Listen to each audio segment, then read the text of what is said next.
आपको बता दें कि गोरखपुर गीरा थाना अंतर्गत रहने वाले बहरामपुर के निवासी सुधीर कुमार यादव ने गोरखपुर जर्नलिस्ट प्रेस क्लब पहुंचकर किया प्रेस वार्ता।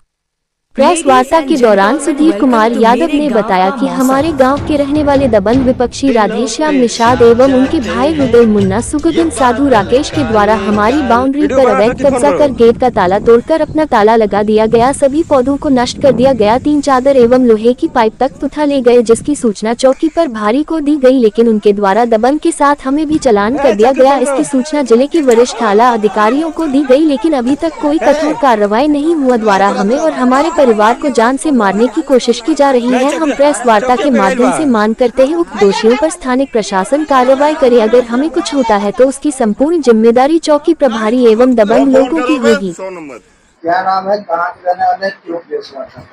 सर, मैं सुधीर कुमार, ग्राम बहरामपुर दक्षिणी, थाना गीडा, जनपद गोरखपुर का निवासी हूँ। मैं बहुत त्रस्त हूँ, मैं बहुत परेशान हूँ। मेरे गांव की एक पुश्तैनी जमीन है जिस पर मेरा बाउंड्री वाल है 10 से 12 फीट, और उसमें सारा साग सब्जी, नेनुआ, भिंडी, सरपुतिया या मक्का बोया गया था। अपना ताला मार के घर आ जाया करते थे हम लोग रोजाना। 1970 से जमीन हमारे कब्जे में थी। 80% गाँव वाले जानते हैं, और किसी को पूछने पर बताएंगे भी किसकी जमीन है। हम लोग रोजाना आते जाते थे। एक दिन बगल का ही एक दबंग व्यक्ति, जिसको बहुत परिवार बड़ा है, हम लोग को अकेला समझ करके फर्जी कागज बनवा करके बोल रहा है कि ये जमीन मेरे पिताजी के नाम पर पट्टा है 3 डिसमिल। और डी की जमीन की कौन सी पट्टा होती है? पट्टा उसका होता है जो भूमिहीन होता है। जब आप पहले से 20 डिसमिल छका करके उस पर घर बनाए हो, तो मेरी जमीन कब्जा करने के लिए वो भी पूरा राधे श्याम निषाद, पुत्र गोमती निषाद, उसके 4 भाई सुगन, मुग्गन और मुन्ना है। साथ में उसके पटदारी के लोग भी मिले हुए हैं, ताकि दबंगई से बलपूर्वक इनका जमीन कब्जा कर लिया जाए। ये क्या करते हैं?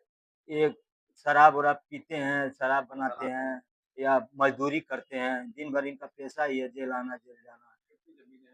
मेरी जमीन सर 5 डिसमिल जमीन है, और उसमें पूरा मक्का का बोया था।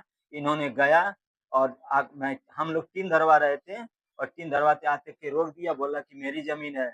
उसके बाद चौकी पर गए हम लोग, तो चौकी इंचार्ज क्या किया, हम ही लोग को उल्टा बैठा दिए। कितनी जमीन वो आपको बता रहा है? वो बता रहे हैं कि 3 डिसमिल जमीन हमारे दादाजी के नाम, पिताजी के नाम पट्टा है। चौकी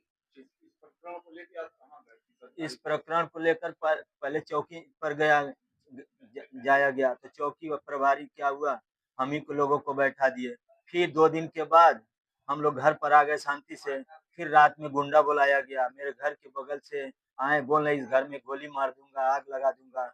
तो हम लोग गांव का भला हुआ कि गांव लोग इन लोगों को खदेड़ दिए। उसमें से 3 लोग पकड़ाए और उनका चालान कर दिए। उसके बाद हम लोग को भी उसी में चालान कर दिए, 2 लोगों का परिवार में। फिर मामला कुछ शांत हुआ। फिर उसके बाद आ गए एक दिन, मेरा फसल पूरा काट के बर्बाद कर दिए, फेंक दिए। मेरा टीन शेड का जो भी मटेरियल था वो भी उठा करके फेंक दिए, चौकी रखा था फेंक दिए, ताला मार दिए, मेरा गेट पे जो नाम लिखा था पिताजी का वो भी मिटा दिए। कहने का मतलब है कि प्रकरण को लेकर आप किसी उच्च अधिकारी से मिले थे, एसपी साहब से मिले, एडीएम सिटी से मिले, वहाँ थाना थाना अध्यक्ष से भी मिला गया, थाना दिवस में भी गया। वहाँ से बोले कि ठीक है आपका काम होगा, आपका काम होगा, यही बोला जा रहा है। कुछ काम नहीं हो रहा, चौकी प्रभारी भी नहीं कुछ कर रहे हैं। सर, मैं यही चाहता हूँ कि मेरे बाप दादा की जमीन बचा लीजिए, मेरा पूरा परिवार दहशत में है।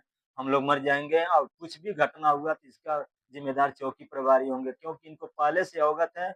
ये कुछ एक्शन नहीं लिए, बार बार घटनाएं हो रही हैं, घर पे गुंडे आ रहे हैं मारने के लिए, डरा धमका रहे हैं। क्योंकि 23 तारीख को